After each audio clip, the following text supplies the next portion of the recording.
సాధారణంగా మనందరికీ ఏమనిపిస్తుంది, గ్రామాల్లో ఎక్కడైనా కానీ 15th ఆగస్టు కానీ, లేకపోతే 26 జనవరి కానీ, లేకపోతే ఆయా సందర్భాల్లో ఉన్నట్టు మహనీయుల యొక్క జన్మతిథి పుణ్యతిథులు ఉన్నప్పుడు మాత్రం వాళ్ళ పేర్లు జ్ఞాపకం చేసుకుంటూ ఉంటాం.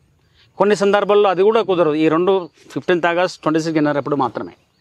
కానీ ఎంతోమంది త్యాగదనులు సమాజంలో వారికి ఉన్న ఆస్తినంతా కూడా తృణప్రాయంగా సమాజం కోసం ఇచ్చి పనిచేసిన వాళ్ళు ఉన్నారు. తమ దగ్గర ఏమీ లేకున్నా సమాజం కోసం ఏదైనా చేయాలని తాపత్రయంతో సమయ సమర్పణ చేసి సమాజం కోసం అర్పితలైనట్టు వాళ్ళు ఉన్నారు.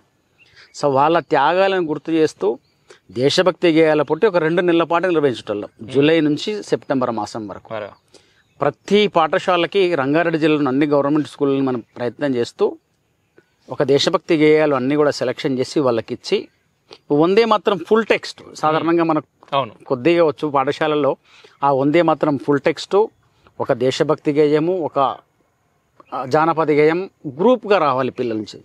దాని లోపల వాళ్ళకి టీమ్ స్పిరిట్ అవుతుంది.